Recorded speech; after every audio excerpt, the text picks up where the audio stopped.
আম্মা, আমার এই শাড়িটা ছিঁড়ে গেছে। আপনার পুরনো একটা শাড়ি যদি আমাকে দিতেন। কি বললি? শাড়ি? তোর বাপ ভাই কি তোর জন্য শাড়ি আমার বাসায় রেখে গেছে? যেটা আছে সেটা এখনো আরো 1 মাস পরবি, তারপর ভেবে দেখবো তোকে একটা পুরনো শাড়ি দেওয়া যায় কিনা। আপনারা মার্কেটে যাচ্ছেন, আমি তো নতুন শাড়ি চাচ্ছি না, একটা পুরাতন শাড়ি হলেই হবে। প্রিয়া বলল, মা কি বললো তুই শুনিসনি? তোর বাপ ভাইকে ফোন দে, তাদের শাড়ি নিয়ে আসতে বল। তুমি ভালো করেই জানো আমার বাপ ভাইয়ের সেই ক্ষমতা নেই, তারা গরিব। কিন্তু আমি তো তোমাদের বাড়ির বউ, আমার ইজ্জত সম্মান তো তোমাদের দেখা উচিত। তোকে তো উলঙ্গ করে রাস্তায় বের করিনি। ঘরের মধ্যে পুরনো শাড়ি, ছেঁড়া শাড়ি পরলে ইজ্জত সম্মান যায় না। আম্মা, আপনার ছেলে যখন ভিডিও কল করে তখন তো ঠিকই আমাকে পরার জন্য ভালো শাড়ি বের করে দেন, তারপর সেই শাড়িটা কেড়ে নেন। এই বৈষম্য কেন করেন? আমি গরিব বলে আমার বাবা গরিব বলে? কারেক্ট, তুই সত্য কথা বলেছিস। তোকে আমি পছন্দ করে অপুর জন্য বিয়ে করাইনি। অপু তোকে নর্দমা থেকে তুলে নিয়ে এসেছে, তাই যেভাবে আছিস সেভাবে থাক। আমরা যখন মনে করব তোকে একটা শাড়ি দেওয়া প্রয়োজন, তখন তোকে শাড়ি দিব। এখন ঘরের সব কাজ ঠিকঠাক ভাবে করে রাখ। আমরা এসে যেন ঘরে এক বালুকণা পরিমাণ ময়লা না পাই। বলেই মা ও মেয়ে মার্কেটের উদ্দেশ্যে বাসা থেকে বের হয়ে গেল। বাবু এই সুযোগটাই খুঁজছিল। মা ও মেয়ে কখন বাসা থেকে বের হয়ে যায়, তার অনেক দিনের খায়েশ তুবাকে একান্তে কাছে পাওয়া। মনে মনে বাবু আজ ভীষণ খুশি। বাসায় আছে আর তুবা, খুশিতে যেন তার নাচতে ইচ্ছা করছে। বারবার দরজার পর্দা ফাঁকা করে বাহিরের দিকে তাকাচ্ছে আর খুশিতে বাকবাকুম করছে। 2 বছর পর প্রবাস থেকে বাড়ি ফিরে নিজের স্ত্রী তুবাকে বাড়ির কাজের লোকের মতো ফ্লোর মুছতে দেখে চমকে উঠল অপু। পরনে ছেঁড়া শাড়ি, কোমরের কিছু অংশ বের হয়ে আছে। অপু অবাক দৃষ্টিতে তুবার দিকে তাকিয়ে মনে মনে ভাবছে, এই বাড়িতে তুবার রানীর মতো থাকার কথা, সে আজ কাজের মেয়ের মতো এ বাড়িতে থাকছে। কিন্তু কেন? আমাকে তা জানতে হবে। বাড়ির সবাইকে না জানিয়ে যখন বাড়িতে এসেছি, তখন সবার চোখের আড়ালে থেকেই বিষয়টা জানতে হবে।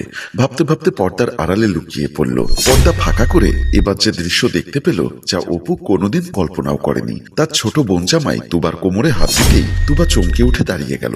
ভয়ে কাঁপা কাঁপা গলায় বলল, আপনি? বোন জামাই বাবু মুচকি হেসে বলল, হ্যাঁ আমি। ভয় পাওয়ার কিছু নেই, এখন বাসা একদম খালি, চলো বেডরুমে যাই। বলেই তুবার হাত ধরল। তুবা হাত ছাড়িয়ে নিয়ে দৌড়ে তার রুমের দিকে চলে গেল। অপু সারা শরীরের রক্ত টকবক করে ফুটতে লাগলো। বাবু রহস্যময় একটা হাসি দিয়ে দৌড়ে তুবার রুমের দিকে চলে গেল। অপুর আগে ঘামছে, কিন্তু মনে মনে ভাবছে যা কিছু করি ঠান্ডা মাথায় করতে হবে। তুবা দরজা বন্ধ করে দিয়ে হাঁপাচ্ছে। বাবু দরজার সামনে এসে দরজা ধাক্কা দিয়ে বলল, আহা এমন করছো কেন? তুমি আর আমি ছাড়া বাসায় এখন কেউ নেই, আজ আমাকে একটু সুযোগ দাও।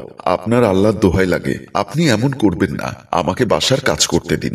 আম্মা এসে যদি দেখে আমি সব কাজ ফেলে রেখেছি, তাহলে আমাকে মেরেই ফেলবে। সেজন্যই বলছি, বেশি সময় লাগবে না। তুমি এমন করো না, দরজা খুলে দাও। আমি পাপ করতে পারবো না, আপনি চলে যান। আরে বোকা, এই সুযোগ আর কোনোদিন আসবে না। তোমার স্বামী প্রবাসী, তোমার কি মনে চায় না একটু পুরুষ মানুষের ছোঁয়া পেতে? না, আমার মনে চায় না, কারণ আমার জীবনে একমাত্র পুরুষ হলো আমার স্বামী। সোজা আঙ্গুলে যখন ঘি উঠছে না, তখন আঙ্গুলে একটু বাঁকা তো করতেই হবে। বলেই বাবু সজোরে দরজায় ধাক্কা দিতে লাগলো। তুবা ভীষণ ভয় পেয়ে গেল। বাবু দরজা ধাক্কা দিচ্ছে, হঠাৎ পেছন থেকে কে যেন লাঠি দিয়ে সজোরে আঘাত করলো বাবুর মাথায়। বাবু চিৎকার করে মাথায় হাত দিয়ে সেন্সলেস হয়ে ফ্লোরে পড়ে গেল। বাবুর চিৎকার শুনে তুবা চমকে উঠে দরজা খুলতেই চমকে উঠল। সামনে লাঠি হাতে দাঁড়িয়ে আছে অপু। তুবা কি বলবে ভাষা খুঁজে পাচ্ছে না, হা করে তাকিয়ে আছে। হসপিটালের বেডে বাবু ছোট বাচ্চাদের মতো কান্না করছে। তার হাতে ব্যান্ডেজ, মাথায় ব্যান্ডেজ। বাবুর স্ত্রী প্রিয়া বাবুকে সান্ত্বনা দিচ্ছে। বাবু কান্না করতে করতে বলল, আমি আর তোমার বাবার বাড়িতে থাকবো না, ও বাড়িতে ভূত আছে। বাবুর শাশুড়ি জান্নাত বেগম বলল, তুমি কি সব উল্টাপাল্টা কথা বলছো? আমরা এত বছর এই বাড়িতে থাকছি, ভূত আসবে কোথা থেকে? আপনি আমার এই অবস্থা দেখেও এই কথা বলছেন? ভূত আমার মাথা ফাটিয়ে দিয়েছে, হাত ভেঙে দিয়েছে, তারপরও বলছেন ভূত আসবে কোথা থেকে? বৌমা তুমি কোথায় ছিলে? জামাইয়ের এই অবস্থা কিভাবে হলো? তুবা কাঁপা কাঁপা গলায় বলল, আম্মা আমি রান্নাঘরে ছিলাম, হঠাৎ তার চিৎকার শুনে দৌড়ে এসে দেখি সে বেহুশ হয়ে ফ্লোরে পড়ে আছে। তারপর তো আপনাদের খবর দিলাম। প্রিয়া বলল, মা আমার মনে হয় বাবু ঠিক বলছে, কোনো ভূতের উপদ্রব তো হতেই পারে। আমি বিশ্বাস করি না আম্মা, আমি বিশ্বাস করি, তাই আমি আর আপনাদের বাসায় যাব না। প্রিয়া তুমি কি করবে সেটা তোমার সিদ্ধান্ত, আমিও আর তোমাদের বাসায় যাব না। কিন্তু তোরা চলে গেলে আমি একা থাকবো কি করে? তুমি তোমার বউয়ের সাথে থাকবে। জান্নাত বেগম প্রিয়া ও বাবুকে অনেক বোঝাতে লাগলো, কিন্তু তারা কোনোভাবেই বাসায় যেতে রাজি হলো না। তাদের এমন অবস্থা দেখে তুবা মুচকি মুচকি হাসছে। লিফট থেকে নামতেই জান্নাত বেগম ও তুবা দেখতে পেল দরজার সামনে দাঁড়িয়ে আছে মোমিন খান, জান্নাত বেগমের বড় ভাই। জান্নাত বেগমের মন খারাপ দেখে জানতে চাইল, কি হয়েছে তোর মন খারাপ কেন? বাবু কি আছে নাকি ওপারে চলে গেছে? ভাইজান তুমি এসব কি বলছো? জামাইয়ের হাত ভেঙে গেছে আর মাথায় 3টা সেলাই লেগেছে, ভূতে ভূতের এত শক্তি, হাত ভেঙে ফেললো? ভাইজান, তুমিও ভূত বিশ্বাস করো? অবশ্যই করি। জিন ভূত তো থাকা স্বাভাবিক, কিন্তু আমার হিসাব মিলছে না। তোর মেয়ে জামাইয়ের উপর হঠাৎ ভূতে আক্রমণ করলো কেন? তুবা বলল, মামা, এসব বিষয় বাসার ভেতরে গিয়ে আলোচনা করলে ভালো হয়। লোকজন শুনলে কিছু মনে করতে পারে। এই কাজের মেয়ে, তুই আমাদের বিষয়ে কথা বলছিস কেন? জান্নাত বেগম ভাইয়ের মুখে এমন কথা শুনে কিছুটা ভ্যাবাচাকা খেয়ে বলল, ভাইজান, তুমি এসব কি বলছো? ও তো আমাদের অপুর বউ। তুমি কি চিনতে পারছো না? অবাক হয়ে মোমিন খান বলল, চিনতে পারছি, কিন্তু আমার হিসাব তো মিলছে না। অপুর বউ এমন ছেঁড়া নোংরা কাপড় পরে তোর সাথে মেডিকেলে গিয়েছিল। মেডিকেলের ডাক্তার নার্সকে জিজ্ঞাসা করেনি এই ছেঁড়া শাড়ি পরা মেয়েটা আপনার কি হয়? জান্নাত বেগম কোনো কথা বলছে না, মাথা নিচু করে দাঁড়িয়ে আছে। জান্নাত, কয়লা ধুলে যেমন ময়লা যায় না, তেমন তোর পরিবর্তন কোনো দিন হবে না বলে মোমিন খান চলে গেল। জান্নাত বেগম দরজায় হাত দিতেই অবাক। দরজা খুলে গেল। তুবাও অবাক হয়ে বলল, চাবি ছাড়া দরজা খুললো কিভাবে? দুজনেই টেনশনে পড়ে গেল। বাসার ভেতরে প্রবেশ করে বাসার চতুর্দিকে তাকাচ্ছে, কিন্তু কোথাও কেউ নেই। জান্নাত বেগমের মনে কিছুটা ভয় ছিল, কারণ বাবু তাকে অনেকবার বলেছে এই বাসায় ভূত আছে এবং ভূত তার উপরে অ্যাটাক করেছে, তার হাত ভেঙে দিয়েছে, মাথায় আঘাত করেছে। তাহলে কি সত্যি বাসায় ভূত আছে? ভাবতে ভাবতে কিছুটা অস্থির হয়ে উঠল। তুবার কাছে জানতে চাইল, তোমার কি মনে হয় এ বাসায় ভূত আছে? আমি তো কিছুই বুঝতে পারছি না। ভূত টুত এগুলো আমি বিশ্বাস করি না, কিন্তু দরজা খোলা কেন?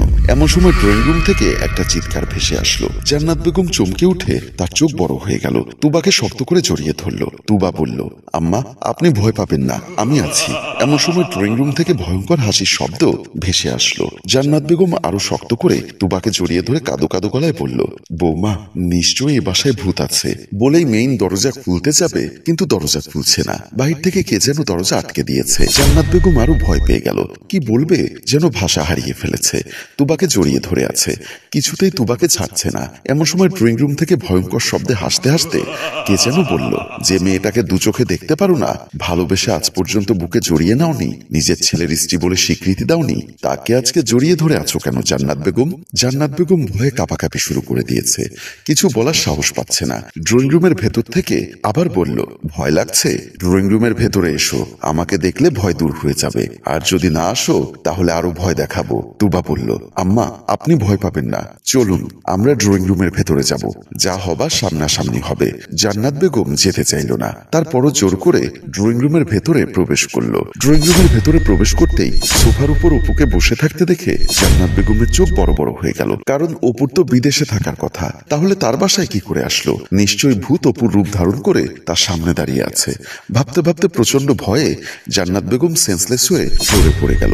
তুবা অস্থির হয়ে তার শাশুড়ির জ্ঞান ফেরানোর চেষ্টা করতে লাগলো, কিন্তু তার জ্ঞান ফিরছে না। তুবা কিছুটা রাগান্বিত হয়ে অপুর কাছে এসে বলল, তোমার সমস্যা কি? তুমি এভাবে আমাকে ভয় দেখালে কেন? অপু মুচকি হেসে বলল, এখনো তুমি এই মানুষটার প্রতি মায়া দেখাচ্ছ, যে মানুষটা তোমার প্রতি প্রতিদিন অবহেলা করে, তোমাকে ন্যূনতম স্নেহ করে না, নিজের ছেলের বউ হিসাবে স্বীকার করে না? তুবা বলল, আজ করে না, হয়তো আগামীকাল করবে।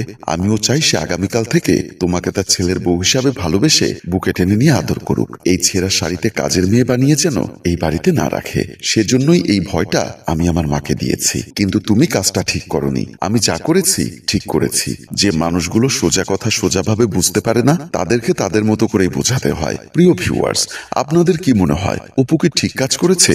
বাবুর হাত ভেঙে দিয়েছে, মাথা ফাটিয়ে দিয়েছে, তার মাকে ভয় দেখিয়েছে, তার মা এখন বেহুশ হয়ে ফ্লোরে পড়ে আছে। এই কাজগুলো কি অপু ঠিক করেছে? অপুর স্ত্রীর সাথে যে অন্যায় হয়েছে, সেজন্যই অপু এমনটা করেছে। কিন্তু আপনি যদি অপুর স্থানে হতেন, তাহলে আপনি কি করতেন? কমেন্ট করে জানিয়ে দিন। আর গল্পটি ভালো লাগলে লাইক, কমেন্ট ও শেয়ার করে আমাদের সাথেই থাকুন। গল্পটির রচনা ফেরদৌস অপু, পরিচালনায় মোশাররফ হোসেন মৃদুল, চিত্রগ্রহণ ইফতি হুসাইন।